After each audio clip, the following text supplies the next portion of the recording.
Welcome to my podcast Raghav Tripathi this side. मैं हूं आपका दोस्त और होस्ट।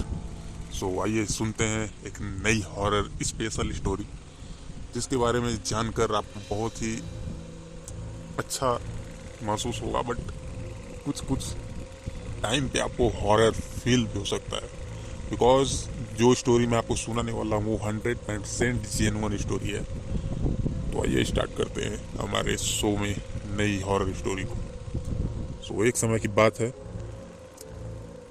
वाराणसी नामक एक मार्केट में, एक सिटी में, एक लीला पैलेस नामक एक फ्लैट था।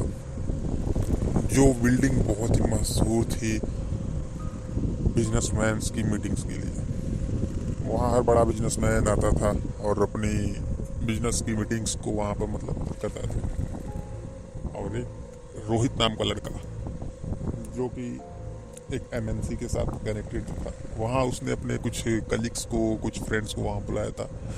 एक बहुत ही अच्छी कंपनी के प्रोडक्ट्स की मीटिंग को वहाँ पर डिस्कस करना था। और देखते ही देखते रात के 9 बज गए। मीटिंग का टाइम था 9:30 बजे का। उनके दोस्त तो के वेट करते हुए वो अपना बालकनी में 10वें फ्लोर पर खड़ा था और अचानक उसे उस बालकनी में एक लड़की के रोने की आवाज़ सुनाई दी और वो अचानक से मुड़ा। पीछे एक बहुत ही भयावह चेहरा लिए हुए एक लड़की उसे घूरे जा रही थी। उस लड़की की आंख लाल लाल और बाल खुले हुए थे। ऐसे सिचुएशन में रोहित बहुत ज़्यादा घबरा गया और उसके माथे से पसीने आने लगे। रोहित ने उन्हें आवाज़ दी, कौन हो आप? यहाँ कैसे आप आ गई? क्या हुआ? क्यों आप रो रही हो? बट वो लड़की कुछ नहीं बोली। वो रोहित की तरफ देखकर एक बहुत ही डरावनी मुस्कान दे रही थी और अचानक उसके दरवाजे पर दस्तक हुई।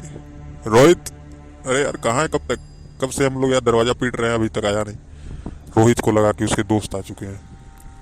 रोहित घबरा के किसी तरह से दरवाजे को ओपन किया और दरवाजा जैसे ही खुला रोहित फिर से शॉक्ड हो गया, क्योंकि उस दरवाजे पे वही लड़की फिर से वहीं खड़ी थी। और ये देखकर रोहित अपने आप को एक पुतला की भांति महसूस करने लगा। वो वहां से भागना तो चाहता था, बट उसके हाथ पैर जो है वो जवाब नहीं दे रहे थे। वो वहीं पर जम सा गया था। रोहित के पसीने से उसके सारे कपड़े भीग चुके थे और घर में अचानक एक हॉरर एक्टिविटी होने लगी। कमरे का दरवाजा और लाइट्स ऑन ऑफ होने लगी और उस लड़की की फिर से आवाज रोने की गूंजने लगी और हॉरर टाइप का सीन जो है हो चुका था उस रूम में।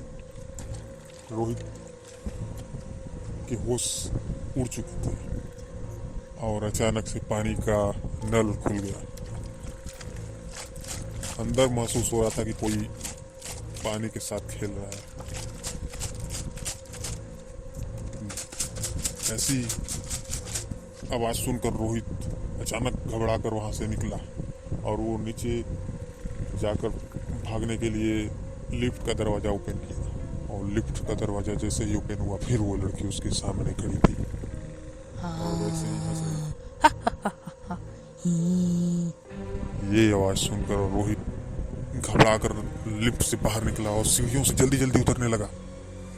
नीचे उसने रिसेप्शन पे जाकर अपने मीटिंग्स की शेड्यूल को कैंसिल कराया और फटाक से कार लेके बाहर निकला और अपने दोस्तों को बोला, भाई आप जल्दी से लीला पैलेस पहुंचने के लिए यदि आप निकल चुके हो तो वहां से बाहर निकल जाओ, क्योंकि वहां कुछ और एक्टिविटीज हो रही हैं जिसके बारे में आपको बाद में बताऊंगा। जल्दी से आप लोग वहां से निकलो क्योंकि मैं खुद निकल चुका हूँ। और हम इस मीटिंग्स को कैंसिल करते हैं।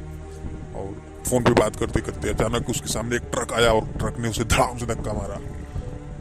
और फिर क्या था, रोहित की एक कार एक्सीडेंट में डेथ हो चुकी थी। और सुबह उसके दोस्तों को जब ये न्यूज मिली कि रोहित एक कार एक्सीडेंट में मारा गया तो उन्हें बहुत अफसोस हुआ और वो कार एक्सीडेंट के बारे में मैं आपको बताऊं तो रोहित की जो कार को टक्कर लगी थी, उस कार में की टक्कर एक ट्रक से हुई थी और उस ट्रक ड्राइवर का कोई पता नहीं चला।